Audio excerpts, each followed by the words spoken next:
Good morning. Oh, sorry. It is an early morning here on the West Coast. Dr. Blue and I, we are in Arizona. It is 6:03 a.m.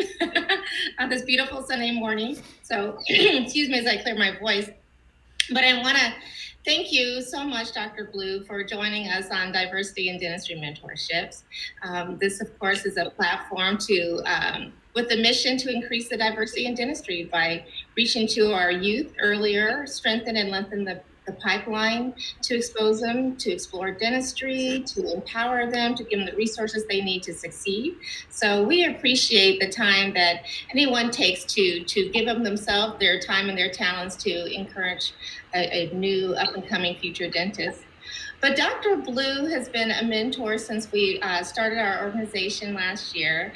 And I have to say, she's, of course, a fellow colleague here in Arizona who I saw come up. Well, she's been such a leader in our organization, the Arizona Dental Association, as well as being a successful private practice owner in Scottsdale, Arizona, Blue Blue Periodontics and Implantology. So we can't wait for you to share your background and experience in starting a business. And also, you're currently the past Central Arizona Dental Society president. Dr. Blue is a current Arizona Dental Society trustee for the Central Arizona Dental Society, council member for the American Dental Association, Council on Communications, and alternate delegate for the American Dental Association. In Arizona, you're representative of the American Association of Periodontology. So it's so important to see that not only are you giving of yourself and your time and your generosity to your patients, but also to the profession of dentistry and to your colleagues, so that help us have a voice to better serve not only our patients but community. So I welcome you, Dr. Blue. Thank you so much, and of course. And Dr. Williams, our board vice president, diversity and dentistry mentorships, who gives us his time every other Sunday to pour into the youth and our pre-dental students who are working hard to achieve this goal. We're just here to show them that we did it so they can too. So I will turn it over to you, Dr. Williams. Thank you. Well, thank you. Dr. Blue and Dan, it's a pleasure and honor to have you guys on. Just kind of give you a background on the reason why we have it at this time. When Dr. Haishaw and I were wanting to figure out how can we have an accountability call, I decided to say, hey, if we make it early in the morning and those who ever show up, those are the ones that are serious. And so the reason why we have it at this time is to weed out all those that, not to weed them out, but to see how hungry they are. And if they're able to wake up at this time, I'm going to give them everything I have, literally everything I have, all the stuff that I hold near and dear to my heart. I'm going to give it to them all. And so I thank you for waking up a little bit early during this time frame. I'm pretty sure that after you guys are finished, you and your husband could go have a wonderful brunch on Sunday. So, but I really appreciate you guys for both of you guys' smiling faces and you, Dr. Aisha, for coming on. Because at this time, the whole purpose of this call is to simply um, share your story about your transition from dental school to residency to now business owner, and just to drop pearls for individuals that are wanting to walk that same path that you did. And then we could also get some other little gems if you decide to share with us with that as well. So once again, I just want to say thank you for the both of you guys for coming on here to share your knowledge and just to give some insight to somebody who wants to walk the same path as you. So with all that being stated, if you, Dr. Amber, if you could just give us some insight about your story, basically stating from college and then transitioning on how you decided to get into dental school and that whole route, and then we'll just go from there. Well, thank you for that amazing introduction as well, Dr. Isha. My entrance into dentistry was kind of roundabout. I was graduating from college, and I thought I was going to be wanting to do a PhD. At the time, I was having orthodontics done, and was looking up, exploring all the different options out there, as many of us do. But I didn't go into it, as a kid thinking that I wanted to be a dentist. I actually hated dentistry. I hated going in, had horrible experiences as a child in the dental chair. had fillings, wasn't numb enough, all kinds of things like that. So dentistry wasn't even really on my radar, except I had an amazing orthodontist who sat me down one day and strongly suggested I consider dentistry as a career. And so many students, especially females, you think hygiene, because that's what you remember is your hygienist who was a female. And he was like, well, think bigger. And so I was like, okay. So, I only applied to 2 dental schools. And, I was like, if I don't get in, I'll just go do something else. I thought I was going to go get a PhD, realized I love being with people, and dentistry allows that. So I was, that was a good area. Dentistry was also great for a female because, unlike our medical colleagues that are females, we can choose what we want to do. We can choose if we want to work 1 or 2 days. We can choose if we want to own our own practice. We can choose to do, whatever we want to do. The field's wide open. So I applied, got in, and, while I was in dental school, I still realized I don't like the smell of cutting into a tooth. I ended up in my periodontics residency because I wanted something that was closer to medical, where I could still have my patients for a long period of time, like the dental dentist has, but allowed me to, have to include medical conditions. I love the surgery, and so I applied to periodontics residencies, and that's how I got into periodontics as well. I was very thoughtful as to my choice with dentistry because it provides so much for a working female. I mean, it's a wide open area with that. You have a lifestyle choice where our medical colleagues really don't. Our medical colleagues typically work for a corporation, usually they have to work the hours that they have to work. Whereas as dentists, we get to choose. And so that's how I, ended up in private practice as well with that, because dentistry offers so much more options for the individual, whether it be a male or a female. You can pretty much design your practice, and you can design your hours, and you can design how it fits into your life. So that way you can start working on a work-life balance with that. So that's kind of how I ended up in dentistry and how I, decided to do periodontics. But I made choices, and if you go into the field of dentistry, you're going into something that where you can pretty much choose, your pathway. It's more wide open than it would be in any other field of study, and in terms of work as well. One of the things I love, and the reason I'm so involved with so many different organizations, is because I want to make sure that we protect what we have as dentists right now for our future generations as well of dentists. It's important to be involved, with organized dentistry, because if we aren't, we're not protecting our field and protecting our profession. So I just really feel it's important to be an advocate, and and that's why I wanted to do this as well, is to get some knowledge out there for prospective dental students, for kids that are in dental school, just to give them that encouragement, because dentistry allows more of a work-life balance than some other professions do. So Thank you. Let me ask you this. You said something, because this is something I get a lot when I'm seeing patients. I'm quick to ask them, what do you want to do? And they'll say something that you just said. They said, I want to go into PhD. And I always ask them, why? And you touched on it. I want to say you went past it so fast. I want to bring it back, bring it on back, bring it on back. How'd you make that, like, you went from PhD and then in dentistry? Because those are completely different. Yeah, I actually worked in a lab, and I did a year between my college and before, that year that I was applying. I just didn't know what I wanted to do. I graduated with a biochem, cell bio degree, from a science institute, and I had no idea what I wanted to do with that. And so I thought PhD. Well, PhDs are in the lab. They're usually, a lot of them if they're doing biological research and so forth, don't want to be around other people. Yeah. I mean, I remember having to come in odd hours, to feed the cells and do things like that.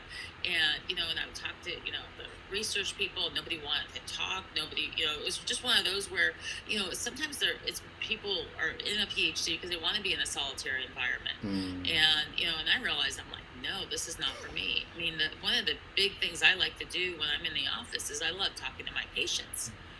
It gets me in trouble sometimes with schedule, but it's fun talking to other people, and you get to see these people. You get to know more about them and their lives and so forth. And so I was like, this is not for me. I'm like, I would have been. I can't imagine being silent for hours at a time in my job and be okay with that. So that's how I veered off from the PhD. It sounds great, you and so forth. And maybe you'll teach a few classes if you go into the academia. But it's nothing like it is in the chair. We spend most of our days as dentists trying to make sure patients are relaxed enough with us because nobody wants to see us. And unless we sedate our patients all day long, it's really that interaction is the big thing. I think the most successful, don't you think, like the most successful dentists are the people person who communicate well, because there's so much to do to put them at ease and just connect with them. People don't want to just know that you're a technician and can fix the teeth. They want to know that you're compassionate and care and you want to be around them. So yeah, I could definitely see the difference. Yeah.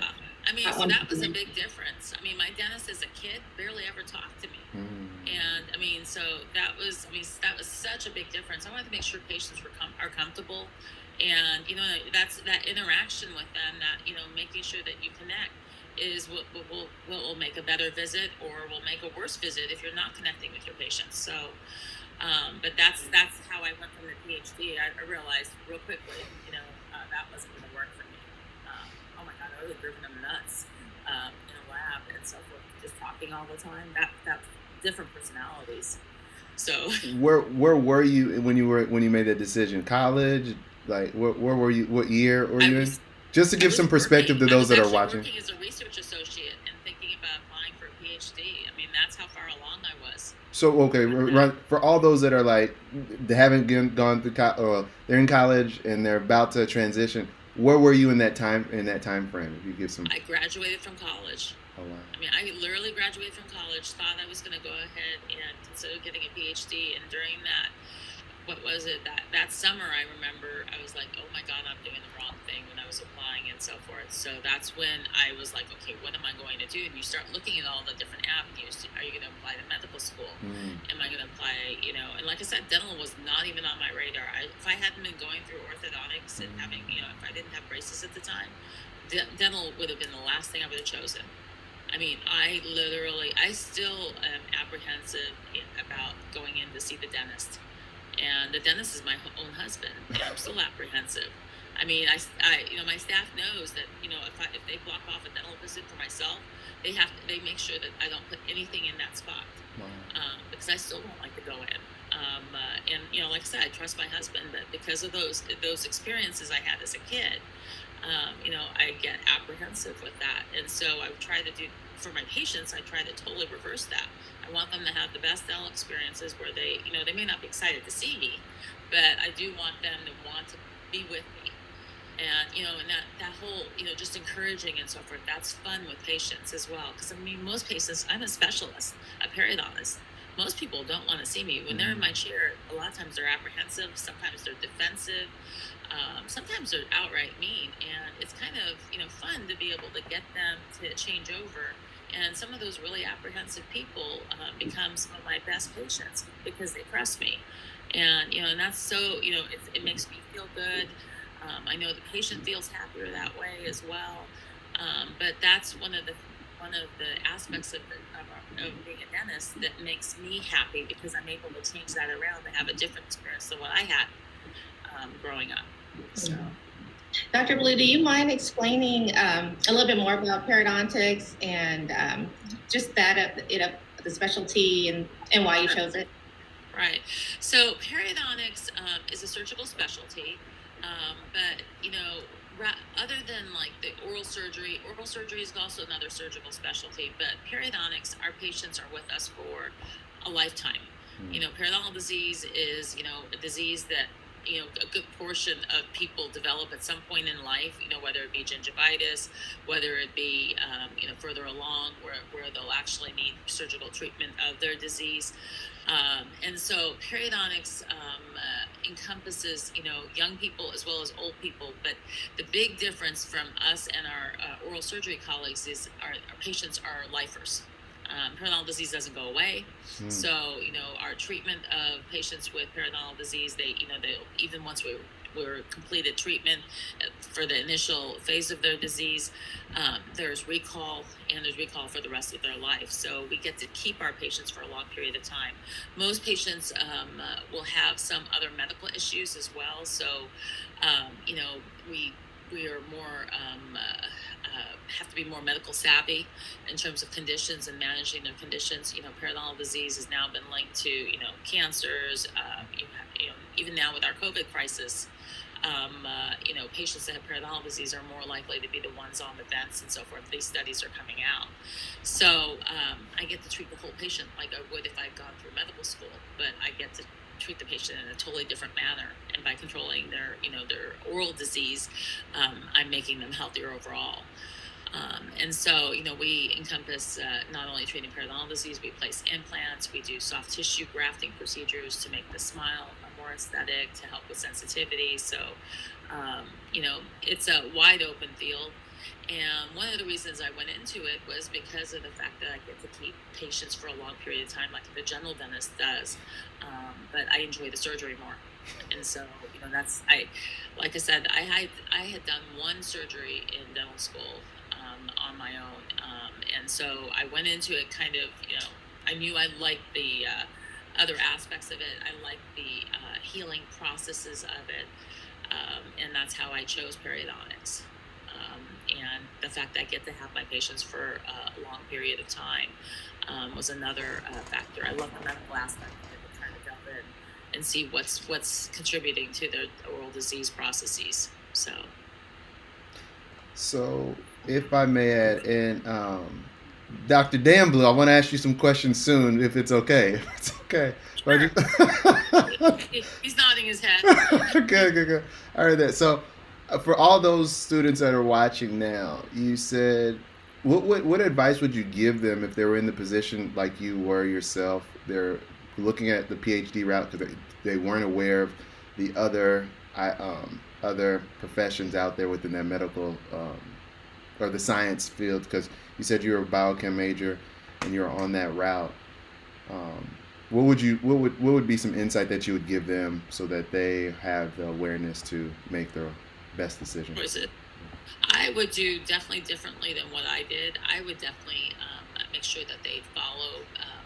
If you're thinking PhD, go into find a PhD, one of your professors or whatever, and go in and see what they're doing, and spend a few days in the lab, and spend long hours. I wouldn't spend just an hour in there. I'd spend like the whole day. And if you're thinking about dentistry, go into if you're able to, your general dentist's office. If you're there for the summer or whatever, or wherever you are, and spend a couple days in the office with them. And say, you need to see those aspects of your field, whatever you decide to do. If it's medical, see if you can be, either in the hospital or in the physician's office, just to get a feel for it. It has to be a good fit. There's a lot of schooling involved with all of this. And, the last thing you want to do is be in a program and then realize it's not the right one for you. Sometimes, you develop into that. I mean, I wasn't always so outgoing. I probably, if I had done the PhD at the beginning of high school, if I thought I was going down that route, it would have been totally different. I mean, totally changed in college, became more outgoing, realized I really love being with people. Whereas if you'd asked me, 5-6 years prior, I would have been a totally different story. With that, as we grow, we, develop into ourselves, and sometimes you don't even realize who you are. Until you get different options. Well, that's good stuff right there. That's good. Yes. Yeah, I mean, I didn't even realize I like to speak to people. Usually, I'm really nervous about public speaking until I got asked to speak at our local dental convention a few years ago, and I was terrified. And I decided I was turning 50 that year, and that was something I or something. I actually I went ahead and did the the lecture at the convention, and and I thought I was going to be speaking to 50 people, and it turned out I had a room of like 500 or something. I mean, I was terrified. I was absolutely terrified. I could hear my ears shaking when I started. But I didn't even realize I liked doing it. And then while I was doing it, I really enjoyed it. And who was to know? I mean, if I hadn't done that. But for those students out there, I say go in, see if you can fit yourself into that person's lifestyle in terms of what their day is like. And if you're okay with it, then start delving in deeper, seeing what's involved and so forth. Because it's a huge commitment to go into dentistry, especially. I mean, you have college, you have the dental school, and then you may have a residency for a few more years. And so you have to make sure that it's going to be a good fit for you. And so that's always it's a much better way than the way I kind of fell into everything. I just got really lucky. I love what I do. And thankfully I listened to myself and made the choices properly when I got to those turning points. So, but you can go back as well. If you choose one dental specialty, you can go back and do another. That's what my husband did. Yeah, I mean, he... Right, ortho, right, Dr. Blue? Dan Blue? Well, that's great. That's great. Sorry, go ahead, Dr. Williams. So, and then I want you to get ready. I'm just letting you know we're coming to you shortly. Sure, it's about your wife today. But I wanted to know, we were before last month when we were doing a call, preparing for this. You stated you went to a couple of dental schools. All right, and I have my notes here. There was Tufts, and there was let me see, try to make sure UCLA. Is that right? Or it's actually USC, UCLA. UCLA. I'm sorry. I'm a Southern California girl, so like I said, I wasn't too sure about this. I didn't like being at the dentist as a kid, and didn't like it as an adult. And I'm like, why would I want to do this? But I applied to 2 schools, got accepted to both, and went from there. At that time, they didn't even have interviews at that time. I just studied for the DAT and took the DAT. Thankfully, that went well. But yeah, it was just kind of interesting with that. Well, could you share your experience? Because I know you're saying that you had a different experience from one school, undergrad dental, than a different experience in the specialty side. Oh, the Baylor? Yeah. The Baylor, so Baylor. So undergrad dental, I loved UCLA itself. I mean, I thought UCLA was amazing as a dental school and so forth. It was a little bit different than, going to Texas and Baylor. So I did my residency at Baylor. And so dental school, is hard, depending on the school and so forth. Dental school can be very, very challenging.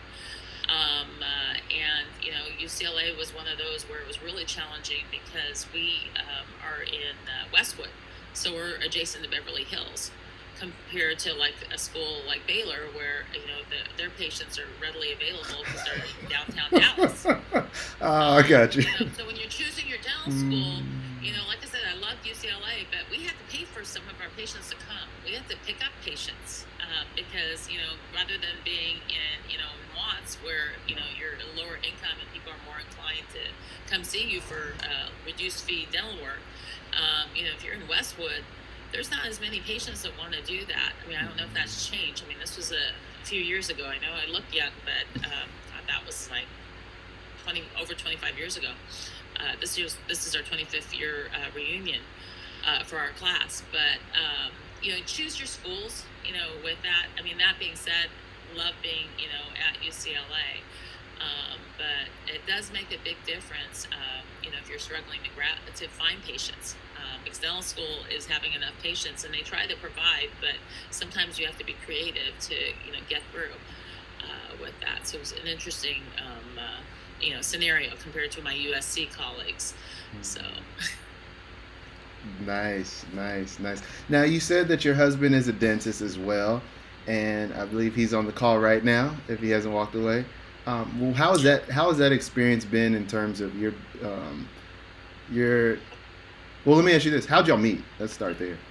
So we met in dental school. I was a resident, and he was a dental school student. Now, he's a little bit older than me, but he went more of a roundabout way of getting into dentistry. He wasn't a straight shot in.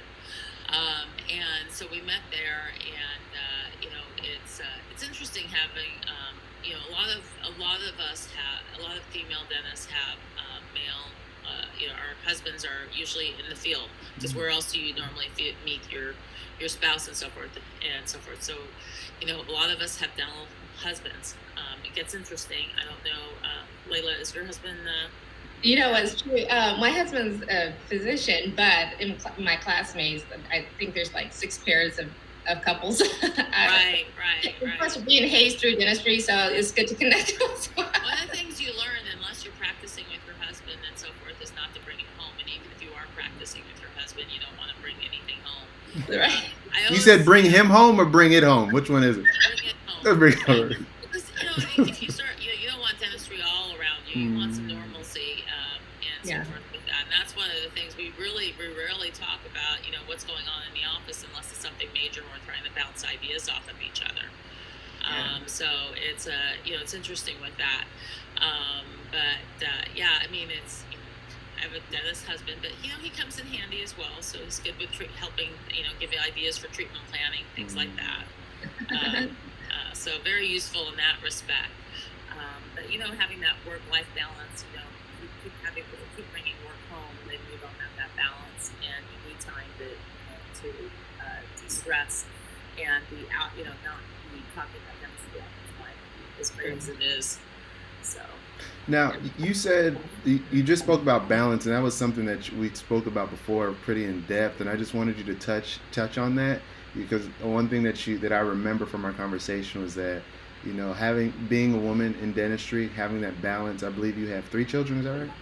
I have 3 children. 3 children. Yes. And being able to be a periodontist, business owner, mom, wife, and everything else, you're on all these advisory boards, all these different things. How are you able to keep it together? If you could give some insight, because there's a young lady on here by the name of Ashley Lynn that's taking notes pretty substantially. Right. And so just if you could give us some insight from that perspective, because that was something that you highlighted, the balance. Right. So balance is kind of an interesting word. I don't even know yet. I don't know if it's really a balance that we do. So the way I kind of attack things is that, sometimes the kids will have priority in my life. Sometimes, the office will have priority. And typically, you're shuffling everything around. I obviously like to be involved. And so, it's sometimes the office will take more of a priority. So, if I have a big patient I need to prepare for, a big case, that type of thing, I'll make that my priority. And then, sometimes the kids will have activities and so forth, and I'll make that my priority. The balance part is being able to shift into the different roles and making everything kind of flow without dropping any balls in the air. And so I think as a female, we have to make that happen. We want it all. And it's just important not to give, when I'm in the office, my patients, my staff have 100% of my focus. And then when I'm at home, I turn off the office, and then the kids have my focus. Planning different things, with my husband. Sometimes it does get crazy. Until COVID, a lot of times I would, somebody asked me something to tell Dan or whatever. I'm like, I think I'm seeing him on Saturday. Type of thing, and it might have been Tuesday, because depending on how our week goes and so forth, it may not be where we have that time to have a conversation about something or somebody, unless we're very intentful. I just think it's important to look at your priorities, make sure that what you're doing are things that you want to do, and just making it happen. I like to be busy, so obviously, I would not do well, just being home all the time and just taking care of the children. I'm a better mother because I have the office. I worry about my kids and I worry about my patients, and at least this way they both have a balance. I'm not super worried about the patients. I'm not super worried about the kids.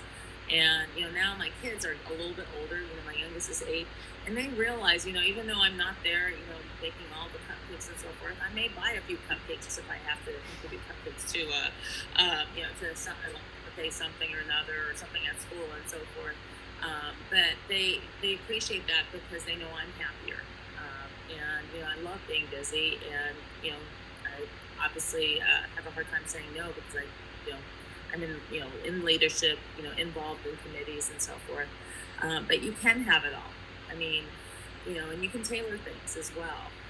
So like with last year with COVID, I had to tailor my schedule to, work towards being able to pick up my kids from school, because the other options that we used to utilize, like grandparents and so forth, weren't available to me this last year. And so, dentistry allowed me. I have my own office. I just told my staff, I'm like, we're changing our office hours, and we changed around some of our systems, and within a few. We obviously had this scheduled out a few months in advance, but a few months in advance, everything fell in. And being a female dentist, one of the things that every new patient realizes, usually during my first consultation, is that I have 3 kids, and my office hours reflect that I have 3 kids. I'm not there till 9 or 10 at night. I'm not there, past 5 o'clock most days. And we're able to do that as a female dentist if you're in your own practice. So that's how I create that balance. And so I still pick up my kids. Some of the other mothers at the schools sometimes wonder, they're like, do you ever work? And I do. I'll drop them off and I'll head to the office, do several surgeries, see patients, and then I'm back at pickup. But that works for me. So it's just trying to prioritize, and then we'll have date nights with my husband, and it all works. Between us, we have I have 1 office. My husband has two locations as well, and and 3 busy kids, but it works. So. Wow. You hit on a couple of things. Yes, definitely the flexibility is there in dentistry for women.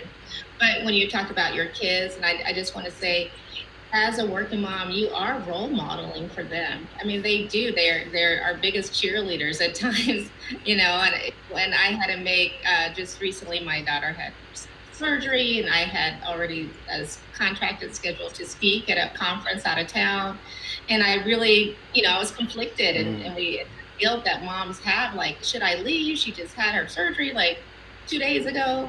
And I remember, and I said, Michaela, I'll stay. And she was like, no, Mom, you have to go. I'm so proud of you. Oh, I'm fine, And so they just see the discipline, the work, how you're serving others. And I just think it's a great thing that you're sharing that is okay. You can balance. And yeah, balance is a different kind of word. I think the way you describe it is definitely counterbalancing it, when things have certain focus, priority, and but when you're able to switch and pivot and be there for both, is when magic happens. So I think I just want to touch on I that. totally agree. I mean, my kids realize, and I'm seeing that with them as well. I'm seeing, like, my son, is not afraid to do more than one thing, because he sees the juggling.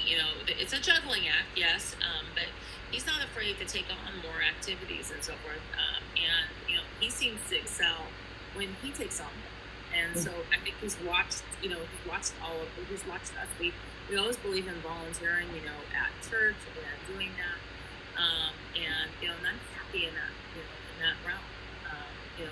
For the prospective people that are looking at going into dental school, you have to be okay with be involved in many different things. You carry many hats as a private practice owner. We're not just dentists. We also have to manage practice, manage staff, be able to, change.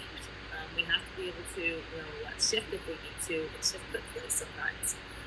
Just like the dentistry. The dentistry is not always what we expect. We need to be able to shift and maneuver and still be successful.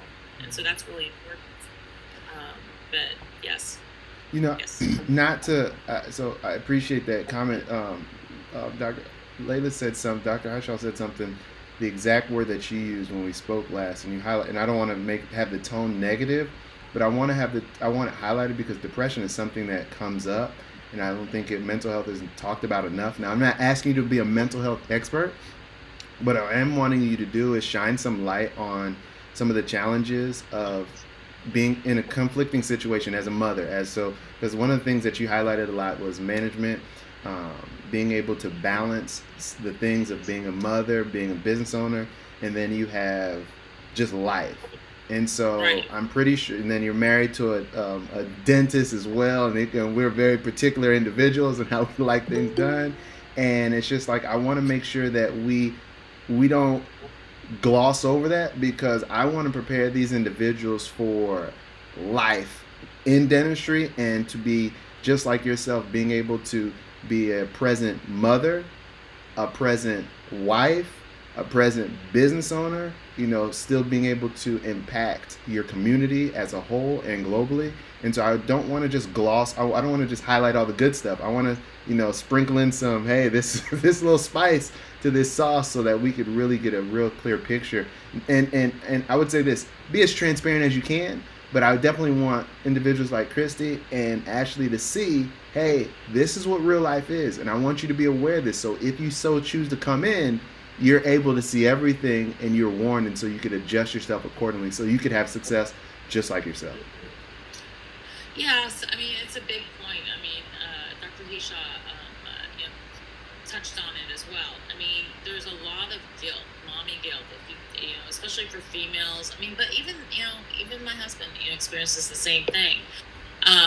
With children, they have activities, things that if you're a dentist, you may have patients scheduled, and the world revolves around, especially schools and so forth, seem to think that you can just drop things at the drop of a hat, and go ahead and, be able to attend, Johnny's play or whatever with that. And it is, there is a lot of guilt involved, being, a business owner, being a dentist, and, the activities that your kids have and what you may or may not be able to attend. And so it's a juggling act with that. So, you have your priorities. My kids are always a priority. But that being said, you choose what what activities that the kids have that you want to attend. So, if there's a special play, I'm one of those where, if I'm home or mom, I have a talk with my teachers, and I tell them I have a job, I have patients, I'm usually booked out about, at least a couple months in advance. And if they want me to do something, they have to tell me ahead of time. And then you just choose you choose which one is the priority.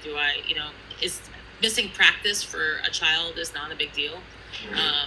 That's not something that's an experience that's amazing for me to watch them practice. And so those are the things that I'll let somebody else take care of.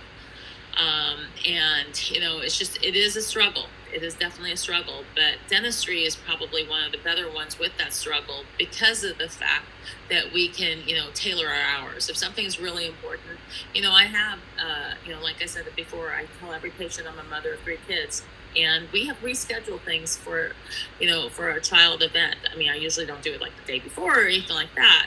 But I had a couple of experiences with 2 of my children over the last few years where they had to suddenly have some emergency MRIs because of conditions and so forth. We didn't know what was going on. I wanted to be in there for the MRI, obviously, and I was very honest with patients, and I just said, and a lot of my patients are parents, and so they get it, and so forth. And if a patient doesn't get it, if we have to move things around and so forth, then I've realized they're not the patient in my practice. I have a colleague who's retired now, and she's a female, and she's like, you set your office hours, and if patients don't want to fall into those office hours or complain, then they're not the patient for you. And so, I'm lucky to have patients who, I'll do that. I'll go the extra length for them, and they know that. I'll talk to them in the evening, and if we have to have a conversation about something and so forth, they know I'll give them the same attention I give my family. But it is difficult. You're not going into something where people don't rely on you. You are definitely, especially if you're a solo practitioner like I am, they rely on you, and the kids realize that as well. But kids are very generous. And, I don't think they notice if I'm not at practice, but they know I'm at the games. I do what I can. I mean, thank God for Zooms now as well. I mean, ran into that. I'm working on the ADA Council on Communications, and my son's is opening weekend for the high school that he's starting and so forth, and they have. And so I just went ahead and we arranged things where I'm going to be taking a flight at a different time and zooming in for part of the meeting. But it is difficult, and you want to be respected as a practitioner. You want to be respected in your your different volunteer activities, but you also want that respect of the kids. And it's a matter of just juggling and trying to juggle as well as we can. But there is going to be times when you're not going to be able to attend something, and you have to be okay with it as a parent, or as a practitioner. There's maybe some missed opportunities that somebody that only lives to work are able to succeed in. So thank you for that. Now, Christy and Ashley, I just want to let you guys know, and after this question, I'm going to open it up for question so that we get some answers from questions. You all's questions answered from Dr. Blue. The question before we get to the question and answer, I want to touch on this because you brought it up, and I believe you brought it up. It's important to you, and that is, you said protect dentistry. What does that look like? What does that mean? Why do you do it? And what are you wanting to protect dentistry from? Well, I mean, now in dentistry, we have the insurances. I mean, dentistry is a big business. There's a lot of money in the business, and I want to protect what our colleagues before us had. Dental insurances are not there to help us. They're there to make money. I mean, and we're trying to serve patients, but it's also a business. So I'm involved in organized dentistry to make things better for other dentists, to help, we're trying to represent ourselves to to the public, but we're also trying to protect ourselves from the dental insurances, from, all the outside forces that want to make us not be as relevant and make our businesses I usually say less profitable, and we just want to protect. We want to protect patients. We don't want a lot of times right now. I mean, I don't know the callers on, are they students and so forth, but we're here to serve our patients, and I want to protect that, where we're able to make our choices rather than having an insurance company tell us that we should be using this material or doing this procedure. And so the reason I'm in organized dentistry is because I want to be able to represent us. If we're all quiet and so forth, and we're not lobbying, at the Capitol and not doing things like that, then dentistry will become, insurance-led versus practitioner-led. I mean, all we have to do is look at our medical colleagues, and they're a lot of times things are not, they're going to recommend something and things are not covered because because the insurance dictates that. And I want to make sure we dictate patient treatment outcomes, not others. So. Yeah, and isn't it hard when patients are saying, well, my insurance isn't covered, and they won't follow through? It's like, well, insurance is not the one to dictate your gold standard of care. Right. And you have to go into that whole explanation, and then they don't get the care they need, and then that affects our overall, oral health care of our patients and community. Right. So we're lobbying. I mean, also for like the underserved as well. So, organized dentistry helps protect the public in so many ways, and by protecting the public, we're also protecting our field. With that, and helping us be able to provide the best care we can provide in the best environment. Yeah. And this recording will be, on YouTube, and so we'll have other students that will find this, and they're in dental school, and hopefully will continue to work in organized dentistry. But how would one, if they wanted to get into it, how did you get started into it? In terms of volunteering? Yeah, serving. Well, I wanted to be able to help. I mean, I was, any students that are in dental school right now, I'm sure you're getting involved in all the organizations. There's ASDA, the student dental organizations. So I wanted to get involved, and I wanted to be able to help. And so I started, on the local level, and just kept agreeing to, volunteer for different positions and so forth. I usually tried to stay away from leadership positions because I didn't want to have everything fall on me in terms of organizing everything. But, as you get more and more involved, you realize that you want to be able to lead, and you want to be able to give, because you get so much more back when you give.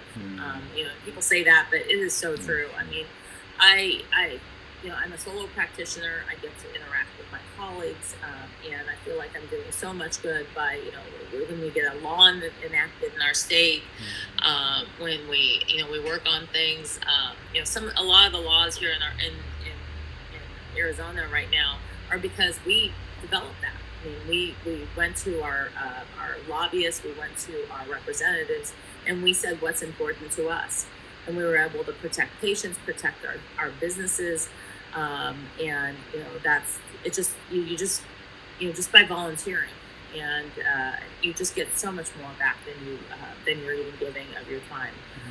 You just feel accomplished, and so that was a way of interacting with my colleagues as well. Since I'm solo, you become more involved, and you realize that there's a big picture, which we sometimes can get lost in if we're just in our offices just doing dentistry.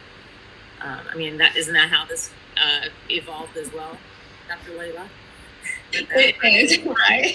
Yeah, you wanted to help out other people and think about, I mean, even though this is a lot of work, we get so much more out of it. It is. It's so much more than that. And just anytime there's a conversation, the mentee that's having a hard time, just being there for someone else and serving, it just fills your soul. So no, definitely. It's almost a two-way street for sure. And so it's wonderful that you can share that. Oh, look, Dr. Williams, I think Ashley had a question. Oh. Yes, sir. Ashley, before you get out of here, any questions that you have? I know you got a meeting you have to attend, but do you have any questions before? And you could just watch a replay for the answer. Can you hear me? Yeah. Okay, I wasn't sure if you could hear me because I was in the car going to my meeting for school. Okay, yes, I do. Thank you so much for the information. It was definitely knowledgeable. But one question I did have for you was, what made you choose to go into specialty? Like, what made you choose? Like, how did you know? Like, just not because. Oh, I'm sorry. How did you know that you wanted to specialize more, like to further your education in dentistry? Okay, that's a good question. That's a very good question. For me, I realized that I did not like cutting into teeth and doing class 2s. I just did not enjoy that. And so I looked at all the other aspects, and I chose periodontics because I like that long-term relationship with the patient. So just like you would be as a dentist, but I like the surgical aspect. And so, it's a lot of problem solving. You're a team leader. When you're the periodontist, usually everything falls upon you first, in terms of deciding what teeth are going to be kept, treatment planning, doing that. All of that I enjoyed, and then the actual physical aspect of it I enjoyed. I realized it's not just cleaning teeth, but you're doing so much more from the surgical aspect. And so, explore the different specialties. Hated endo in dental school. So I knew I wasn't going to become an endodontist. Didn't like bending wire. Wasn't going to be the orthodontist. So you kind of just look at everything, and I knew that I wanted to do more. Some people choose to enjoy the aspect of doing everything as a general dentist. It just depends on what you like and what you don't like when you're in school. So. Thank you. And then I'm so glad that you spoke about being a wife and being a parent, because I'm neither one of those things yet, hopefully in the near future.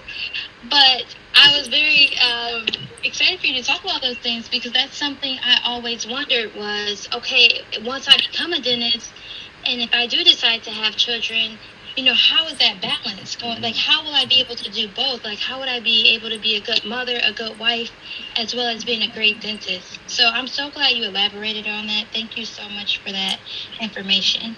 You're welcome. That's always a good question with that, because I think we wonder as well as we're going through it. But I've been married for 20 years, so I must be doing something right. There's not always a home cooked meal at home, but you realize that that's not the most important thing in life as well. I mean, so you can do it all. It's just a matter of prioritizing what's important at that period of time. But you can do it all. And asking for help. Yes, asking for help when you need it, and then, like I said, prioritizing. Right. It doesn't have to be a gourmet meal. A 4-hour gourmet meal for the kids to enjoy it, and for your husband as well. I mean, it's just a matter of prioritizing. But you can do it. You can definitely do it. Sometimes it's a struggle. It's not easy, but if you want it, you can do it. Thank you. Thank you. Hello, I have a question. It's a unique question, but so I'm very interested in joining organized dentistry. I have worked before the general dentist. I went back to school, did peds. I'm graduating now, and I'm going to go join the workforce. And I want to get I am a minority, and I do want to get really involved within the AAPD and the ADA with minority, just anything dealing with that. My issue is, how do you get involved in organized dentistry, but also be still your own person? Because I feel like you're held to a different standard. And in the area I live in, it's a small town. I still want to be able to go to Walmart in my like sweats, And I feel like once you join organized dentistry, put your face out there, you kind of have to portray a certain image, because you can see patients anywhere, unless you're going to live in a different town.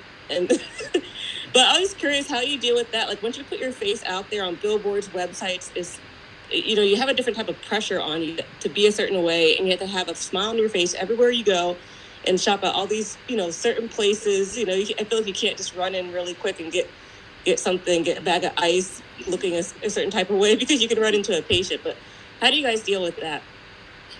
That's a good question, and congratulations on your accomplishments.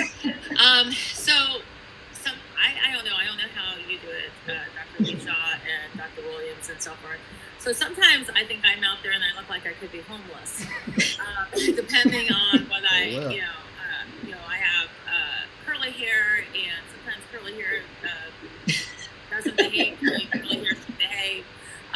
Have a baseball cap on and so forth with that. I don't think being involved and so forth says that you have to be perfectly made up every time you leave the house. I definitely don't believe in that. I actually think patients like it sometimes when they see you more normal in terms of everything. They see you more in your natural habitat. I would just say be you. Yeah. I'm usually smiling. I'm usually nice to other people. So for the most part, I always feel like I'm not always yelling at my kids outside of the store and things like that. But just being you is okay. And I don't know if you're really held at a higher standard. I mean, I think we're all we hold ourselves to our own standards, and that's really important to realize that.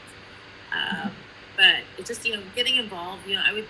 I don't know if you have you probably have a central organization. Just go to one of the meetings and see if you can serve on a committee. You might find out that you become the committee chair without even having any background knowledge, but that's okay too. Just get involved. I wouldn't worry about where you go and with the shopping and so forth. Like I said, patients expect you to be normal, and that's okay. I mean, I have been at Target, at 10 o'clock at night, going Christmas shopping and so forth. And I have been in like my pajama bottoms and so forth and run into somebody I know. And I just say, hey, but they get it because they're also at 10 o'clock at night shopping. So that tells you something too. So don't be afraid. Just get involved as much as you can get involved and as much as you want to be involved. You still keep your identity. You still keep all of that. I don't know if you're recognizable more. It's just more that you're helping. Right. Appreciate people that help. So thank you. Because sometimes I see you get intimidated because I look online, I see people doing a bunch of things, and then some people are like, oh, but I saw her the other day and she did this, and I'm like, oh. So I was like, oh man, do these tie in together? Because I feel like you shouldn't be held like, should you be held to a higher standard, or you have to live? So. Oh yeah. Well, go ahead, and I'll follow you, Dr. Williams. So that's the thing. I don't know, Christy, how old you are. I'm 36, so I know how much social media has us controlled, and it's so challenging to look at social media and then look in the mirror, then go into real society.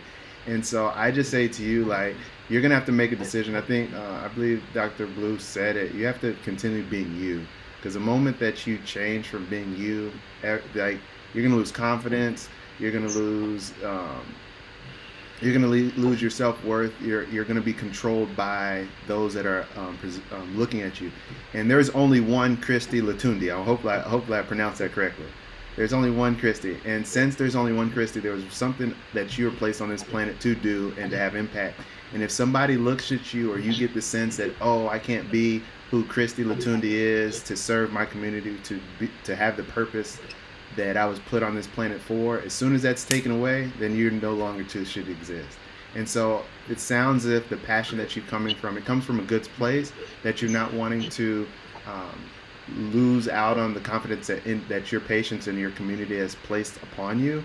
But I would say continue being you, because Dr. Blue hit it on the head. You have to continue to continue with your identity, and just know that if your focus is service, then nothing else should matter, and everything else will take care of itself at the end of the day. So I just say continue being you.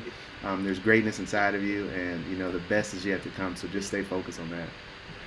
Thank you. That makes a lot of sense. I think you definitely highlighted the fact that you feel like you have to live to these social norms that you do see on the influencer, but then when you see them walking around, they're very normal, which can be very relatable. But I was like, in the back of my head, I'm like, oh man, do they expect me to be this, like, perfect person all the time? But I think, if I just focus on what I'm there to do, that will shine brighter than me having a certain appearance or look. Not that I look bummy, I'm just no, it's normal. I want to elevate my style and my level now that I'm going to be, a pediatric dentist, and I want to, look the part too all the time. So yeah. You guys definitely. One thing I just want to add in, yay, you're going to the vet. Well, I shouldn't say that. Say it.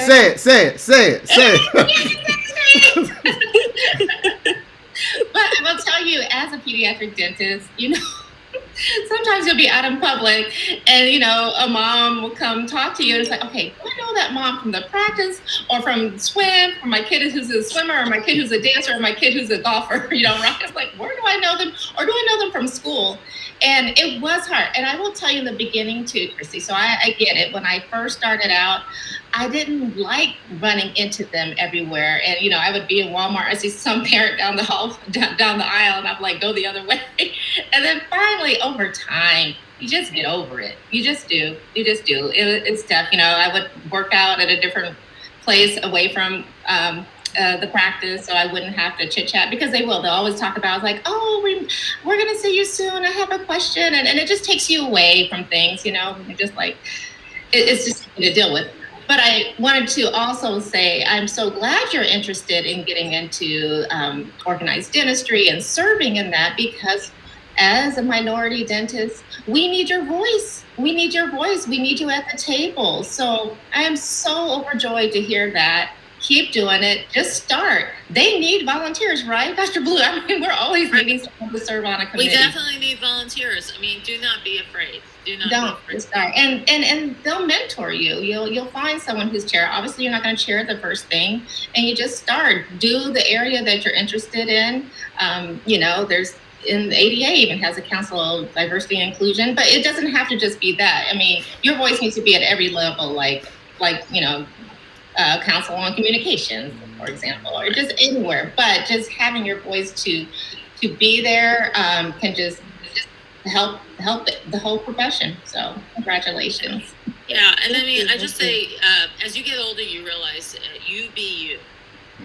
Is something there are people on, especially social media, people post usually their positive aspects. Most people don't post their negative aspects. But we all know that there's other things that happen in our lives. We're always not perfect and so forth. But you like to highlight the accomplishments. I mean, I do a lot on Facebook and so forth because of that. But you have to be you. And, as you get older, you realize that not everybody's going to like who you are, but you have to like who you are. And, if you want to volunteer, I would volunteer. I mean, I would just get involved, especially if you're in the smaller town. There's probably areas that need help, from a dental perspective and doing that. And so just get in there, and, speak your mind. Sometimes we have to speak a little more gently, especially with newer ideas and so forth. But just get involved with your local, get involved with your state organizations. You're definitely needed. We need volunteers. I mean, we so need volunteers, especially, it sounds like you're a little bit younger. And those are the people that we're really the dentists that we're really trying to get more involved, because we need your perspective, getting out of school, what you need from like the ADA, what you need, from a local level. We need people like you to speak up and tell us, and help us and join with us to try to improve, dentistry. It's funny that you mentioned that, and I was telling my husband about, that's exactly what I want to do. And he said, "Are you crazy?" I'm like, "What do you mean?" He goes, "You see all this black-white stuff going on in public. Like, why would you want to right now be on any committee or helping with that? And you're just starting your career." He's like, "It's too soon. I don't want people egging our house or something like that." Like, and I'm like, that's exactly why I want to be on there. Right. But he's like, just protect our family right now. He's like, right now, lay low. Let's work a few years. Then if you want to do that, and the climate has like kind of softened, sure. But he thinks it's too. It's always going to be there. It's always going to be there. I get stuff. I get hate mail doing what I'm doing. Yeah, so crazy. That'll be released soon. Right, but you're not going to please everybody, and remember, you need to please yourself. I mean, you're not going to please everybody. You have to remember that. I mean, there's some people that you're never going to agree with, but do you really want to agree with them if you don't? If your values are totally different, and it's just, you have to just kind of persist and so forth. Because how does change happen?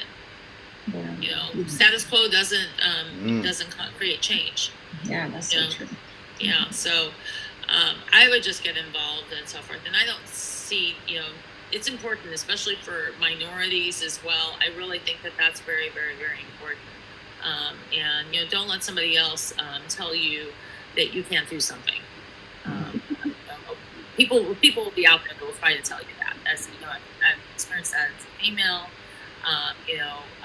I came from 100% Middle Eastern background, and you think about like everything that's happened. The Middle East, is characterized a certain way, and it's important to make sure that people realize. I mean, I like to tell people where my background is, so they don't just pigeonhole you into a certain category. And sometimes people like to do that, and those are the people I don't want to surround myself with. That's good. Yeah, so powerful. Well, as you guys, I've really enjoyed this time. I really have. Christy and Ashley, thank you for your questions. Dr. Ann Blue, oh my goodness, this has been worth my time, even though it's early in the morning. It is. I thank you for having me. This has been fun. This has been a lot of fun. Oh, wonderful. It's been great. Yes, so. Just another resource for our students, and I really am truly grateful. Thank you so much. Thank you. And also, don't want to forget your the individual that holds you up and just holds you in the challenging times. Dan, thanks, boss. Thank you, Dr. Blue. Yes, I have a lot to be thankful for. I have a great husband. Great. Yes, it's a team. Yes. Well, thank you. It is. Yeah, it's a team effort, right? Definitely a team effort. It's not a solo. Yes. That's great. Dr. Williams, before you sign off, can you just share a little bit more about the 21-day after surgery, smile after surgery? Sure. Before I do that, Dr. Ann Blue, how can individuals reach out to you if they wanted to get in contact with you, get some insight, so on and so however you want to go ahead and do that, either social media, phone number, email, so on and so forth. Right. So you guys are welcome to call me if you want. Do you want me to give you my number right now? However you want to do it. So I'm Blue Periodontics and Implants. So it's info@blueperio.com. So so you can reach me there. And then if anybody has any questions and so forth, I'll be happy to give you my cell phone. I mean, actually, a good portion of my patients have my cell phone, so.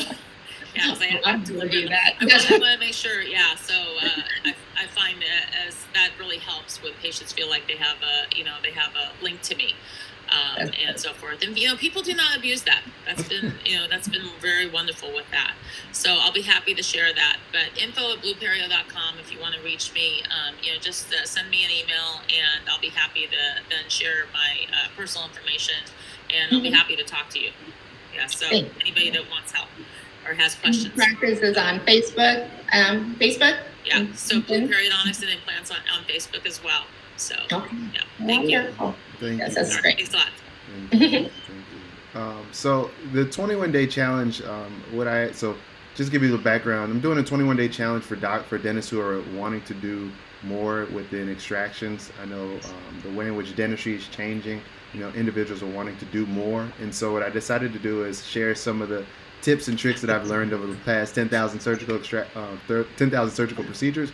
And so for the month of May, the first 10 individuals that sign up, we're going to give 100% of the proceeds, 100% of the proceeds to Diversity in Dentistry. So it starts Tuesday, the 18th, and like I said, 100% of the proceeds will be going straight to Diversity in Dentistry. So don't miss out. Got some special stuff for you. That's awesome. That's awesome. Yeah, thank you. Yeah. All right, guys. Well, again, this has been another great session. We'll have this out to share, and please share with your networks. And it's just another way to show that if we did it, you can too. So thank you so much, all. Have a great day. Thank you. Thank you.